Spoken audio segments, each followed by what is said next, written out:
მოგესალმებით. უკანასკნელი დღეების განმავლობაში ჩვენ ხედავთ უკვე მშვიდობიანად მიმდინარე ერთგვარად შეთხელებულ აქციებს, რომელიც გათავისუფლდა პოლიტიკური აქტორების მიერ მობილიზებული აგრესიული ჯგუფებისგან.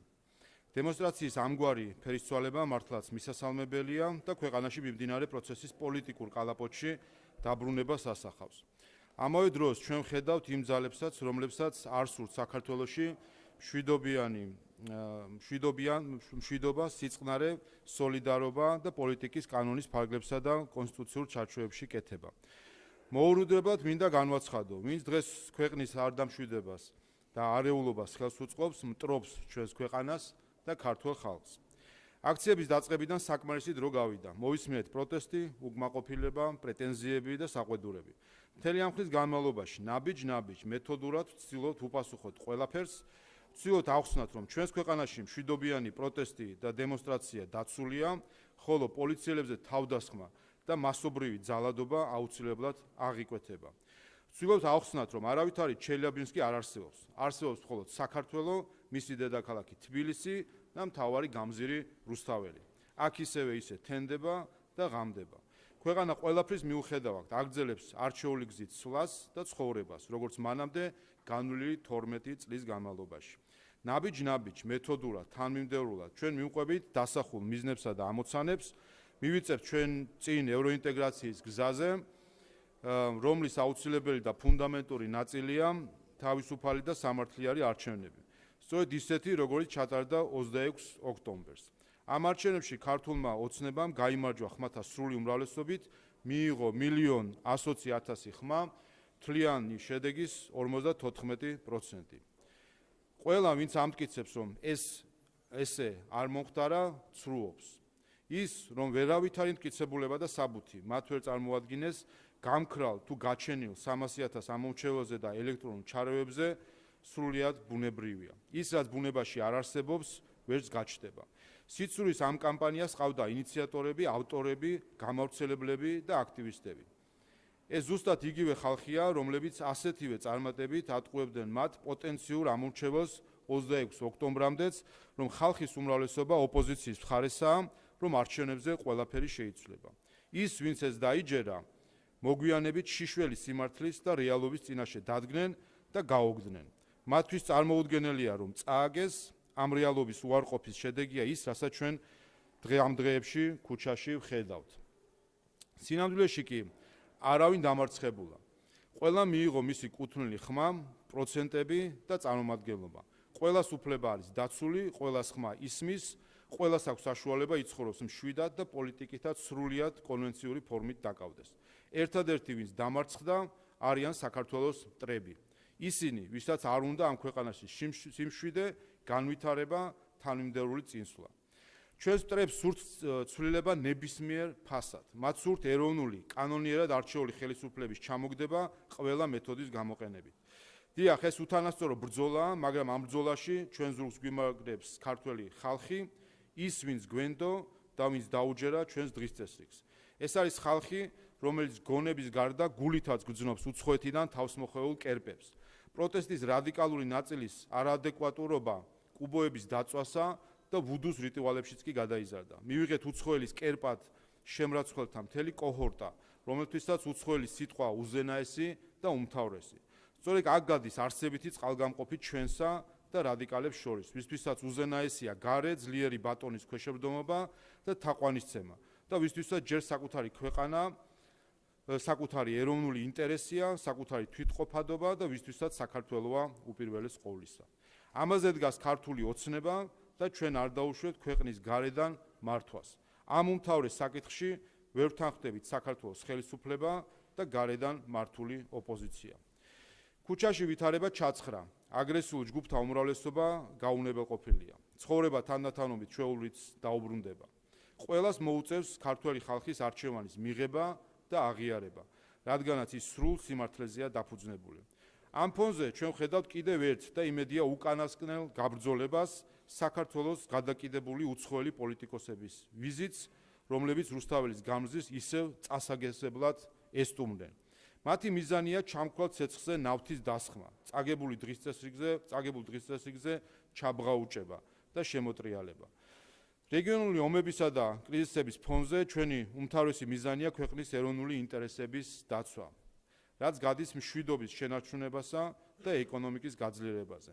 ჩვენ მოვდივართ 90-იანი წლებიდან და ზუსტად ვიცით, რა დაუჯდა ქვეყანას გლობალურ კატაკლიზმებში დაუფიქრებლად და გამოუცდელად თავის ამოყოფა.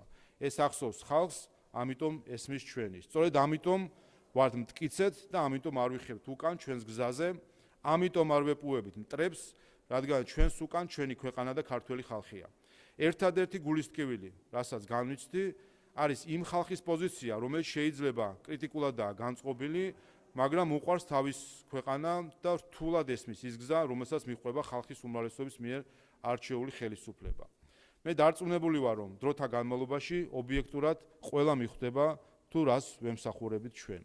ამასთან ერთად მინდა გამოეხმაურო დღეს დილით გავრცელებულ ინფორმაციას ამერიკის სახელმწიფო დეპარტამენტის მიერ დამატებითი სავიზო შეზღუდვების დაწესებასთან დაკავშირებით და რამდენიმე სიტყვით შევეხო ამ საკითხს.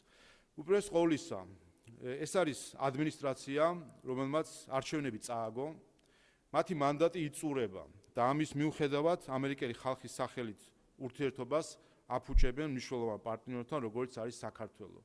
და ეს, რა თქმა უნდა, ძალიან დამაფიქრებელია.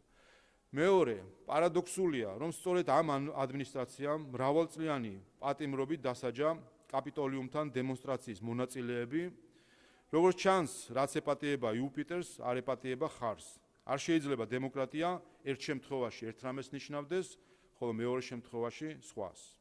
და მესამე, ამერიკის წარმავალი ადმინისტრაცია ხელისუფლებაში იყო სააკაშვილის ბოლო წლებშიც, როდესაც ადამიანების წამებამ განსაკუთრებით სასტიკი სახე მიიღო. ფაქტობრივად განადგურდა თავისუფალი მედია და ბიზნესის რეკეტის სახელმწიფო სისტემის ნაწილად იქცა. ჩვენ არ გვახსოვს არც ერთი არამც თუ სანქცია, არამედ მკვეთრად კრიტიკული პოზიციაც კი მაშინდელი ადმინისტრაციისგან, რომელიც დღესაც გახლავთ პრეზიდენტის ადმინისტრაცია და როგორც თქვი, წარმავალი ადმინისტრაცია. ამ ფაქტორების გამო ამერიკის წარმავალი ადმინისტრაციის პოზიცია გაუგებარი და ასმოკლებულია. მადლობა.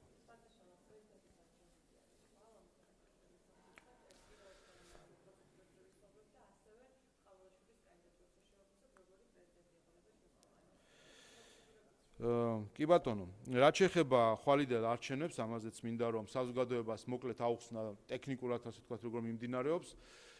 პრეზიდენტის არჩევნები პირველად ჩვენს ისტორიაში ჩატარდება არაპირდაპირი გზით, რაც დაახლოებით გავს ამერიკულ, გერმანულ წესს პრეზიდენტის არჩევისა, როდესაც საარჩევნო კოლეგია ირჩევს პრეზიდენტს. საარჩევნო კოლეგია შედგება 300 წევრისგან, რომლისგანაც 150 გახლავთ საქართველოს პარლამენტის წევრი, ხოლო დანარჩენი 150 კომპლექტდება შემდეგი პრინციპით: აჭარის უმაღლესი საბჭოს 21 წევრი, აფხაზეთის უმაღლესი საბჭოს 20 წევრი და 109 წევრი საკრებულოების წარმომადგენლები, რომლებიც წინა არჩევნების შედეგების პროპორციულად არის გადანაწილებული. რას ნიშნავს ეს დღევანდელი კოლეგიისთვის? ამ 300 წევრისგან, კოლეგიის 300 წევრისგან დღეის მოცემულობით 211 წევრი ყავს ქართულ ოცნებას, 20 წევრი ყავს პარტია ახალს, 20 წევრი ყავს ნაციონალურ მოძრაობას, 15 წევრი ყავს ლელოს, 14 წევრი ყავს გახარიას პარტიას, 20 წევრი არის აფხაზეთის უმაღლესი საბჭოდან, როგორც იცით, ვინაიდან არჩევნები არ ტარდება, იქ პარტიული კუთვნილება არ არსებობს ჩვენი დღევანდელი პოლიტიკური რეალობით რომ შევხედოთ. შესაბამისად, საქართველოს ქართულ ოცნებას საარჩევნო კოლეგიაში 300 წევრიდან ყავს 211 წევრი, ხოლო ოპოზიციას ჯამურად ყავს 79 წევრი და 20 წევრი არის აფხაზეთის უმაღლესი საბჭოდან. როგორც იცით, რაც შეეხება ქართული ოცნების ასე ვთქვათ შემადგენლობას, მე ვახსენე, რომ ამ 300 წევრიდან 109 წევრი არის საკრებულოებიდან, რომელიც კოტების შესაბამისად გადანაწილდა ცესკოს მხრიდან, 109 წევრიდან 54 იყო ქართული ოცნების, 55 იყო სხვადასხვა ოპოზიციური პარტიის რომლებმაც არ აითვისეს ეს კვოტები და არ წარმოადგენეს საკუთარი წარმომადგენლების საკრებულოებიდან და შემდეგ კანონმდებლობის შესაბამისად გადანაწილდა სხვა პარტიაზე, შესაბამისად ამ შემთხვევაში ქართულმა ოცნებამ აითვისა ეს კვოტები. თუმცა კიდევ ერთხელ ხვალიდან არჩევნებში 69 წევრი საარჩევნო კოლეგიისა არის ოპოზიციიდან, მათ შორის საქართველოს პარლამენტის არჩეული ოპოზიციური წევრები. რაც შეეხება თავად პროცედურას, ხვალ 9-დან 2 საათამდე 5 საათის განმავლობაში იქნება არჩევნები პარლამენტის სხდომათა დარბაზში. არჩევნებს ჩაატარებს CESCO. სხდომათა დარბაზში მოეწყობა საარჩევნო უბანი, ასე ვთქვათ, და მთლიანად CESCO წარმართავს ამ პროცესს. დელეგატები მისცემენ ხმას, კენჭისყრა გახლავთ ღია, ანუ არ არის ფარული და შესაბამისად ამ მხრივ ღია არის კენჭისყრა და სახელობითი. შედეგები 2 საათზე დასრულდება არჩევნები და შემდეგ უკვე CESCO სხდომას ჩაატარებს, რომელიც ასევე საჯაროდ გადაიცემა. მთლიანად ეს პროცესი იქნება ტრანსლირებული ჩვენი არხის მეშვეობით და ასევე სოციალურ მედიაში, ჩვენი live stream-ის მეშვეობით სხდომათა დარბაზიდან. CESCO სხდომაზე დაითვლება შედეგები და გამოცხადდება უკვე საბოლოო შედეგი კოლეგიის წინაშე. ასევე მინდა გითხრათ, რომ ხვალ გამომდინარე იქიდან, რომ ხვალ არ არის საპარლამენტო ღონისძიება, ხვალ უბრალოდ პარლამენტის შენობაში იმართება ეს პროცესი.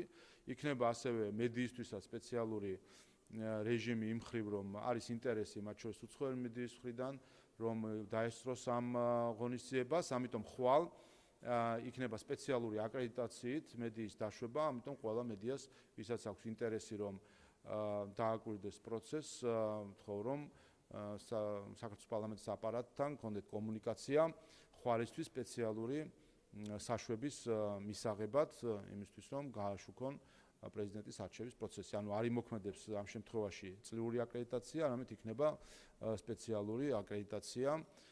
შესაბამისად, ყველას ვისაც ინტერესი აქვს ქართულ თუ უცხოურ მედიას, შეუძლია მომართოს პარლამენტს და პარლამენტი შემდეგ უკვე მიიღებს გადაწყვეტილებებს ამ აკრედიტაციის გაცემასთან დაკავშირებით.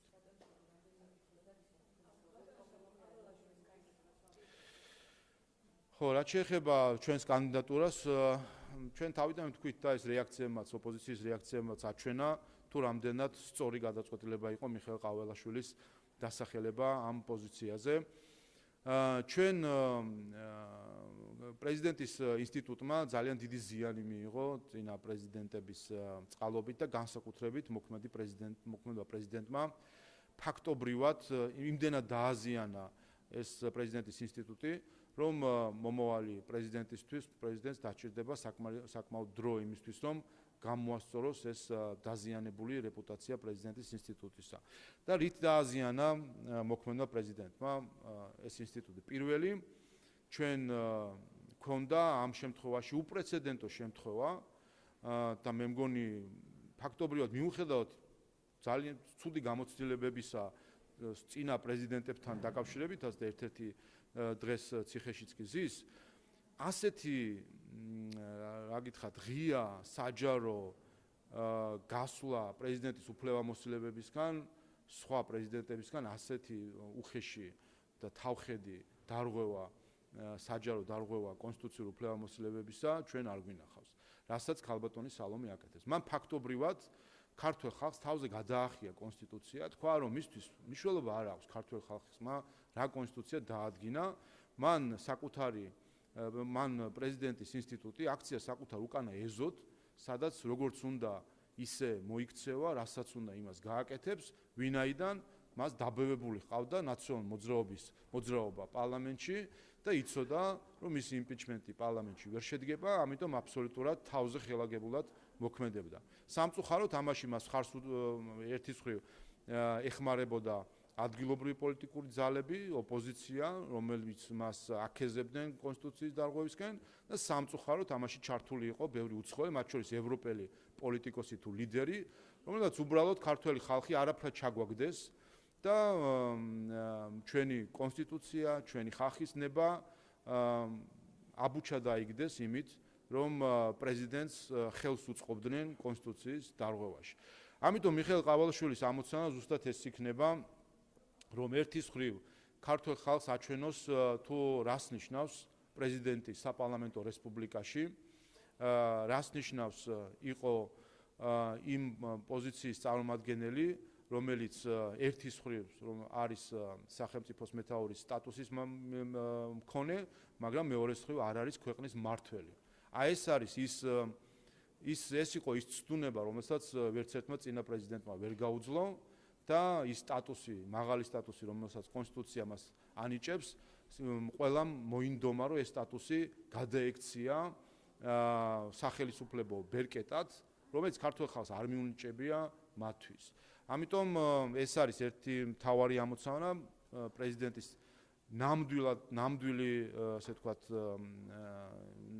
პრეზიდენტის ინსტიტუტის ნამდვილი მხარის ჩვენება, ასე ვთქვათ, თუ რას ნიშნავს საპარლამენტო რესპუბლიკის პრეზიდენტად ყოფნა და მეორე მიხეილ ყავალაშვილი არის ადამიანი, რომლის მიმართაც არ არსებობს ერთი კითხვაც კი მისი პატრიოტულობასთან დაკავშირებით. და თანამედროვე სამყაროში ეს განსაკუთრებით მნიშვნელოვანია. ჩვენნაირი მცირე და რეგიონული თვალსაზრისით არსებული გარშემო არსებული კონფლიქტების თვალსაზრისით მოწყვლადი ქვეყანა მნიშვნელოვანია ყავდეს პრეზიდენტი, რომელიც არ მოექცევა არც ერთი უცხო ძალის გავლენის ქვეშ. ჩვენ ამას ხედავთ ქალბატონი სალომეს შემთხვევაში, რომელიც პირდაპირ იმართება ქვეყნის გარედან, ამიტომ მთავარი და უმთავრესი კრიტერიუმი საქართველოს პრეზიდენტობისა არის, რა თქმა უნდა, პატრიოტიზმი და ხალხის მსახურება. ამიტომ ჩვენ ხვალინდელი არჩევნების შემდეგ და შემდეგ უკვე ინაუგურაციის შემდეგ, 29 დეკემბრის ინაუგურაციის შემდეგ, ქართულ ხალხს ეყოლება პრეზიდენტი, რომლისთვისაც უპირველესი იქნება მისი სამშობლო, უპირველესი იქნება მისი ხალხი და უპირველესი იქნება კონსტიტუციის დაცვით პრეზიდენტის ფუნქციის შესრულება.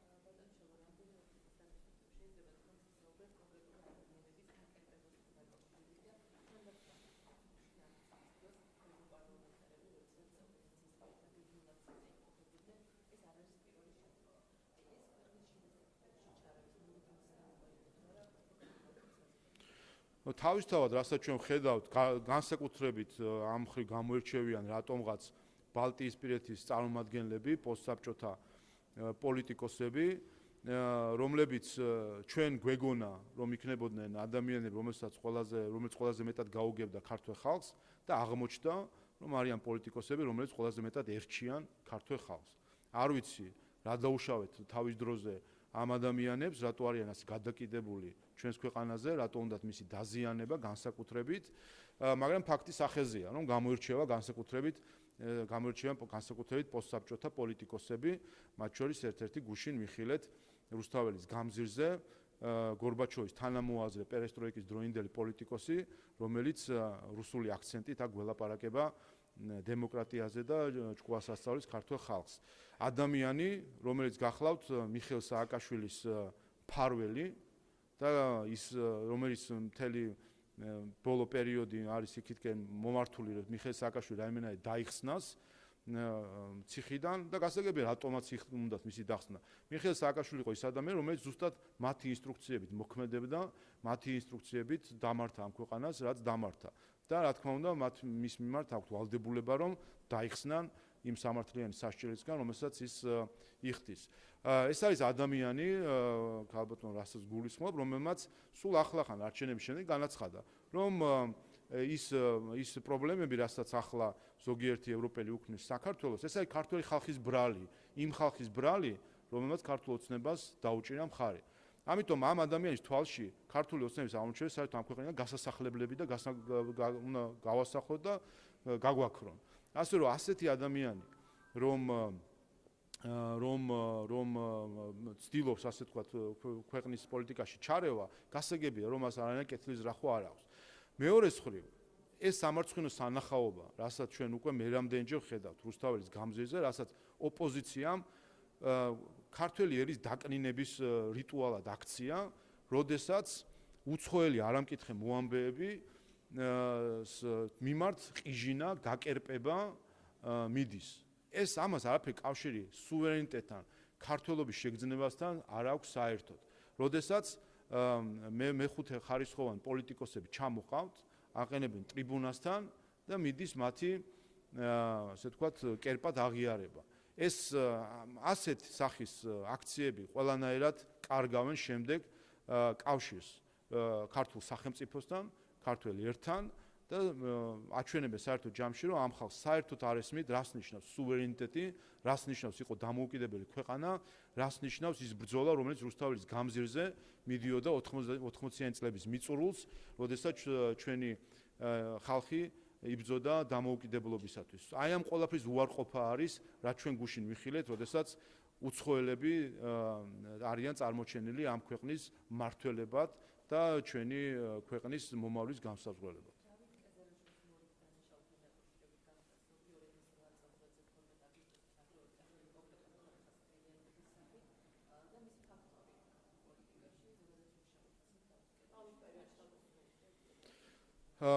დავიწყოთ იქიდან, რომ დავით კეზერაშვილი არის ადამიანი, რომელიცაც აქვს თავშესაფარი ევროკავშირში. ის თავისუფლად გადაადგილდება ევროკავშირის ტერიტორიაზე, თავისუფლად გადაადგილდება დიდი ბრიტანეთის ტერიტორიაზე. ეს უნდა გვახსოვდეს ყოველ ჯერზე, როდესაც ჩვენ მოვისმენთ ბრიტანელი თუ ევროკავშირის წარმომადგენელი დიპლომატების განცხადებას საქართველოში დემოკრატიის და სამართლის უზენაესობის საკითხებზე. და ეს ბოლო პერიოდში ჩვენ გვესმოდა. მანამ სადამ ეს ადამიანები ისაუბრებენ საქართველოში დემოკრატიას და სამართლების სახელმწიფოზე, პირველი რაც მათ უნდა გასცენ და რაც მათი კომპეტენციის ფარგლებშია რა კითხვას პასუხიან გასცენ, რატომ იფარავენ საერთაშორისო კრიმინალს საკუთარ ტერიტორიაზე, ადამიანს, რომელმაც აგვისტოს ომამდე რამდენიმე თვით ადრე მილიონები მოპარა ქართულ ჯარს და როგორც ჩანს ზუსტად ამ მილიონებით აგვისტოს ომის ბოლოსკენ ბრილიანტებს და ძვირფასეულობას ყიდულობდა. 12 აგვისტოს აქვს ნაყიდი ეს ბრილიანტები, მაშინ როდესაც ქართველი ჯარისკაცები ბრძოლის ველზე მიტოვებული ყავდათ. მაშინ როდესაც ქართული ეკლესია იყო დაკავებული იმით, რომ გამოეყვანა დაღუპული ჯარისკაცები ბრძოლის ველიდან, მაშინ თავდაცვის მინისტრი კეზერაშვილი ბრილიანტებს ყიდულობდა ჯარისთვის მოპარული ფულით. და დღეს ეს ხალხი, კეზერაშვილის ტელევიზია, მისი დაფინანსებული პარტიები, ნაციონალური მოძრაობა, გვარამიას პარტია, ლელო და ასე შემდეგ, მისი დაფინანსებული NGO-ები სირცხვილია, რომელსაც პარალელურად ევროკავშირიც აფინანსებს და კეზერაშვილიც აფინანსებდა. აი ეს ხალხი დღეს გველაპარაკებიან საქართველოზე და მის ევროპულ მომავალზე. ხალხი, რომელმაც ქართული ჯარის ფულით ქონება დააგროვა და მაშინ, როდესაც უნდა ეზრუნა ამ ადამიანებს და ეფიქრათ იმაზე, რომ დაღუპული ჯარისკაცები გამოეყავნა ბრძოლის ველიდან, ბრილიანტებს ყიდულობდნენ. ამ მორალის ხალხი არის, კეზერაშვილის მორალის ხალხი არის დღეს ოპოზიციაში, ყველა პარტიაში, მათ ტელევიზიებში და მათ NGO-ებში. ამ მორალის ხალხი იყო გუშინ, ვინც ტაშს უკრავდა უცხოელებს, რომლებიც რუსთაველის გამზირზე ქართველი ხალხისთვის ჭკუის სასწავლებად იყვნენ ჩამოსული. ამ მორალის ხალხთან გვაქვს საუბარი. მნიშვნელობა არ აქვს მათ თანამდებობას და სტატუსს. ყველა, ვინც აი ამას იზიარებს, ამ ხალხის გვერდში დგას, არის ზუსტად იმ მორალის გამზიარებელი, რასაც დავით კეზერაშვილი წარმოადგენს და კიდევ ერთხელ ვიტყვი, რომ დღემდე დავით კეზერაშვილი აფარებს თავს ევროკავშირს. ამიტომ ნებისმიერი ევროპელი, რომელიც მაღალი კათედრიდან ქართველ ხალხს უკითხავს მორალს, დემოკრატიას და სამართლების სახელმწიფოზე, ყველა თავისი წიაღება დაიწყოს ჯერ იმით, რატომ აქვს თავისუფალი გადაადგილების შესაძლებლობა კეზერაშვილს ევროკავშირის ტერიტორიაზე. ჩემი დიდი ეჭვია, რომ ამის უკან დგას კორუფცია და ზუსტად ის მილიონები და ბრილიანტები, რომლებიც ჩვენ ახლა ვნახეთ და ამ კორუფციის წყალობით არის დავით კეზერაშვილი, რომ დავით კეზერაშვილს აქვს თავისუფალი გადაადგილების შესაძლებლობა ევროკავშირში და დიდ ბრიტანეთში. ამიტომ ყველა ამ ევროპელმა თუ ბრიტანელმა პოლიტიკოსმა თუ დიპლომატმა ჯერ გაგვცეს ამაზე პასუხი, რა დგას ამ ყველაფრის უკან.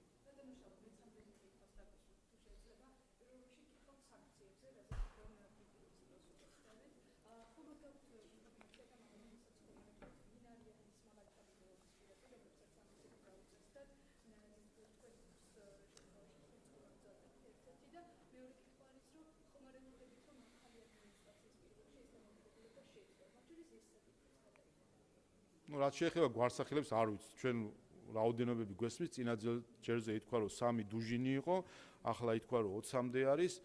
გვარსახელს არავინ არასახელებს და ესეც აჩვენებს კიდევ ერთხელ არასერიოზულობას ამ საკითხისა. მე კიდევ ერთხელ ხაზს გავუსვა.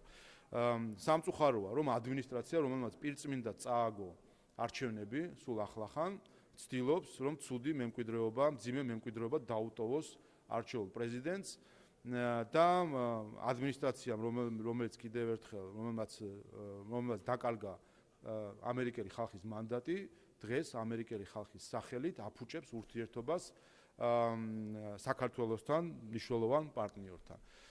რაც შეეხება მომავალ ადმინისტრაციას, ჩვენ იმედი გვაქვს, რომ მას შემდეგ რაც მომავალი ადმინისტრაცია შეუდგება ფუნქციონირებას, ისინი გადააფასებენ ამ ყველაფერს და შესაბამისად იქნება, რა თქმა უნდა, შესაძლებლობა ჩვენი ურთიერთობების გადატვირთვის.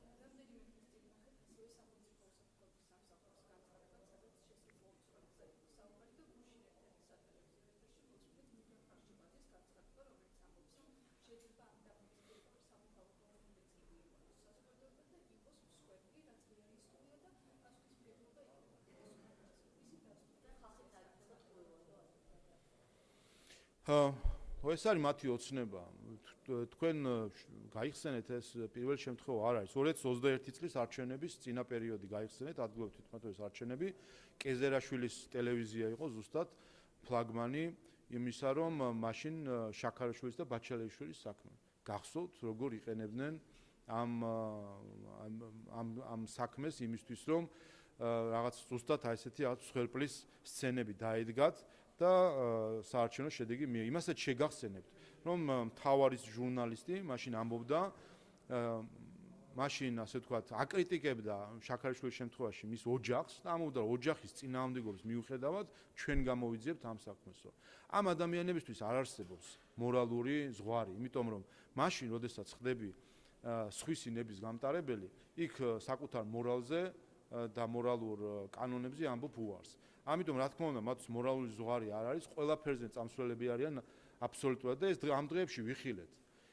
ვიხილეთ ის, რომ პირდაპირ ცეცხლი გაუხსნეს პოლიციას ასაფეთქებლებით და ამას პირდაპირ ეთერში კომენტირებდა გვარამიას და კეზერაშვილის ჟურნალისტები, რომ ეს იყო თითქოს რაღაც უნებელი ანცობა, როდესაც ასაფეთქებელს ესური პოლიციელს. და ნახეთ ჩვენ რა დაზიანებები მიიღო პოლიციამ, 150-ზე მეტი პოლიციელი არის დაშავებული. ეს წაქეზებული იყო, ეს მასობრივი ძალადობა, მათ შორის წაქეზებული იყო გარედან.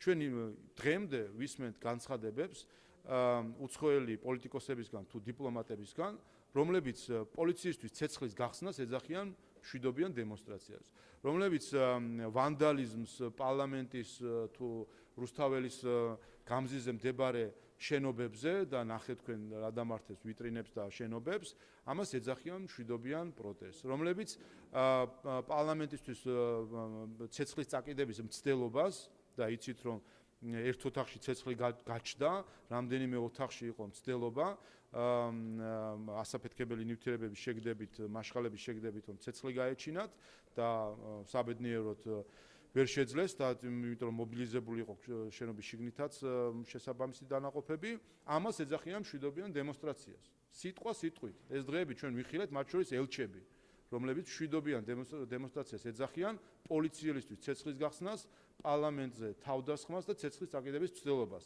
კიდევ ერთხელ გავიმეორებ, ეს თუ არის მშვიდობიანი პროტესტის ფორმა, ყველა ამას მათ უსურვებ, რომ საკუთარ დედაქალაქებში ყოველდღე ქონდეთ ასეთი მშვიდობიანი პროტესტი.